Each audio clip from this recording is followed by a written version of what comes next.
உலகத்தில் மிச்சம் இருக்கிற நீதி நியாயம் ஜெயிச்சிடுச்சு. தப்பு பண்ணால் போலீஸ்காரனாக இருந்தாலும் தண்டனை உறுதின்னு உலகத்துக்கு இப்போ புரிஞ்சிருக்கும்னு சந்தோஷமாக மன திருப்தியோடு இருக்கீங்கள? ரொம்ப சந்தோஷப்படாதீங்க. அந்த 9 போலீஸ்காரர்களும் கொடுக்கப்பட்ட மரண தண்டனையிலிருந்து ஈஸியாக தப்பிச்சிருவாங்க.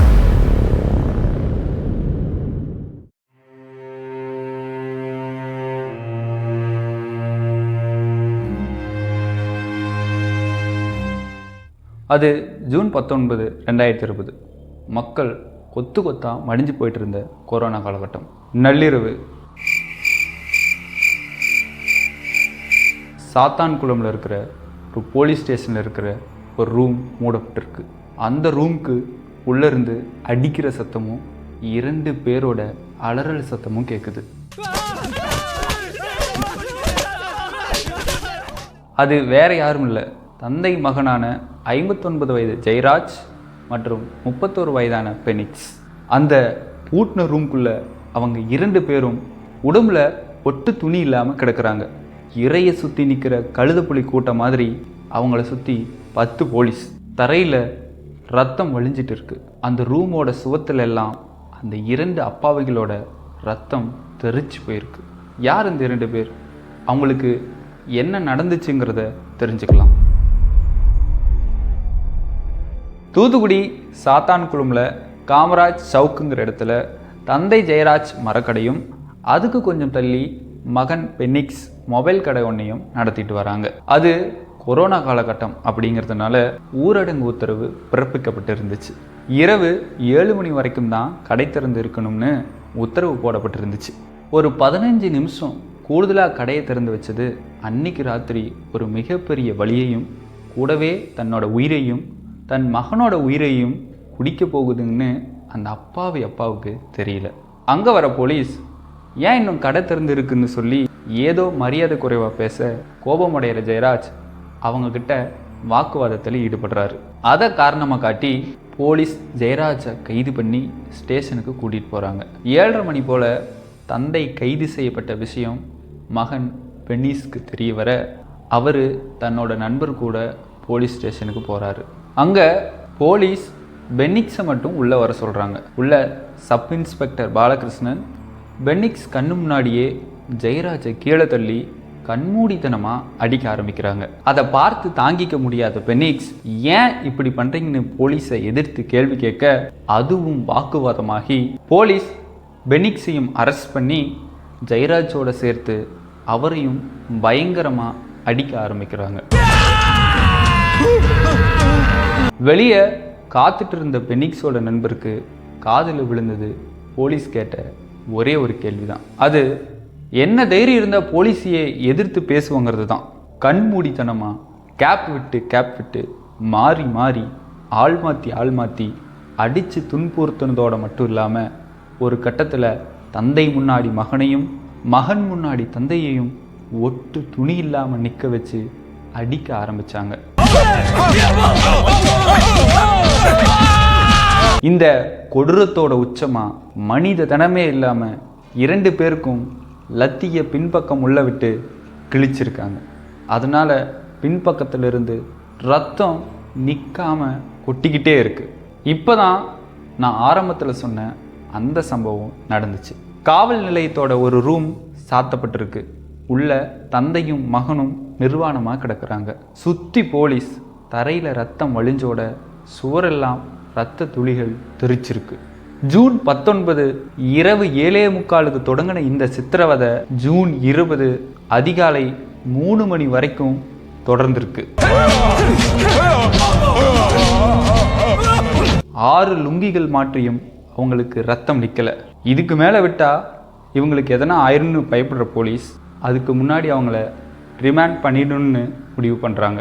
ஒருத்தரை விசாரணைக்கு அப்புறம் ரிமாண்ட் பண்ணி ஜெயிலில் அடைக்கணும்னா குற்றவாளி ஃபிட் ஃபார் ரிமாண்டுன்னு அரசு டாக்டர்கிட்ட ஒப்புதல் வாங்கணும். அதுக்கப்புறம் மேஜிஸ்ட்ரேட் அந்த ரிப்போர்ட்டை வச்சும் அவரே குற்றவாளிங்க கிட்ட போலீஸ் ஏதும் அடித்தாங்களா, அதனால் ஏதும் காயம் ஏற்பட்டுதா எல்லாம் தீர விசாரிச்சுட்டு தான் குற்றவாளியை ஜெயிலில் அடைக்கணும்.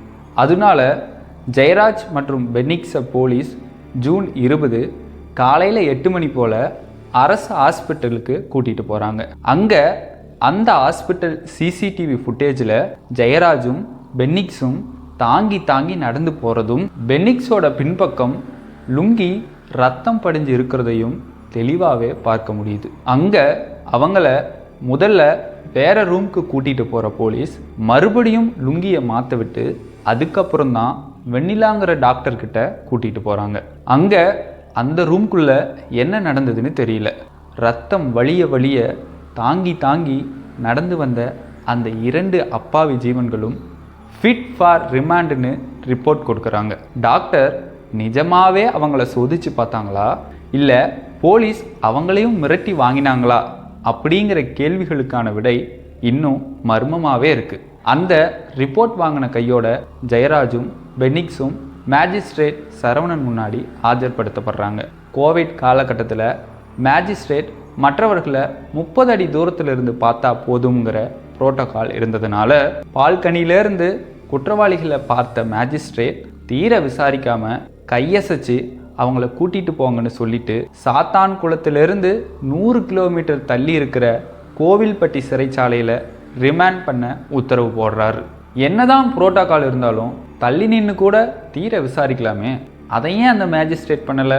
அப்படியே சிறையில் அடைக்கணும்னா பக்கத்தில் இருக்கிற சிறையில் அடைக்கலாம்ல. கோவில்பட்டி சிறைக்கு அனுப்புனது ஏங்கிற கேள்விகளுக்கான விடையும் இன்னும் மர்மமாகவே இருக்குது. நல்லா எக்ஸாமைன் பண்ணி ரிப்போர்ட் தர வேண்டிய டாக்டர் வெண்ணிலா கவனிக்காததை தீர விசாரித்து உண்மையை தெரிஞ்சிக்க வேண்டிய மேஜிஸ்ட்ரேட் சரவணன் கவனிக்காததை கோவில்பட்டி சிறையில் இருக்கிற அதிகாரி கவனிக்க ஜெயராஜ் மற்றும் பெனிக்ஸ் கோவில்பட்டி மருத்துவமனைக்கு சிகிச்சைக்காக அனுப்பி வைக்கப்படுறாங்க. ஆனால் சிகிச்சை பலன் அளிக்காமல் ஜூன் 22, 2020 இரவு 9 மணிக்கு பெனிக்ஸ் இன்டர்னல் ப்ளீடிங் காரணமாக பரிதாபமாக இறந்து போகிறாரு. மறுநாள் அதாவது ஜூன் 23, 2020 அதிகாலை 4:30 மணிக்கு ஜெயராஜும் பரிதாபமாக இறந்து போகிறாரு.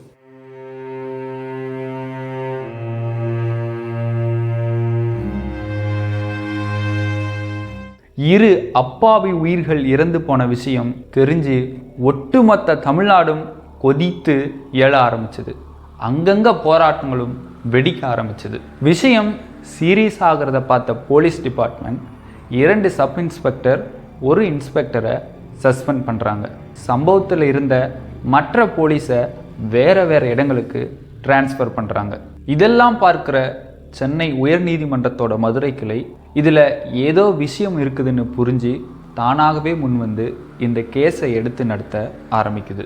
ஜஸ்டிஸ் PN பிரகாஷ் மற்றும் justice B Pugazhendhi Thoothukudi SP அழைச்சி இறந்து போன 2 பேரோட உடலையும் 3 எக்ஸ்பர்ட்டை வச்சு உடல் கூராய்வு பண்ணணும். அதுவும் இது மேஜிஸ்ட்ரேட் முன்னிலையில் நடக்கணும்.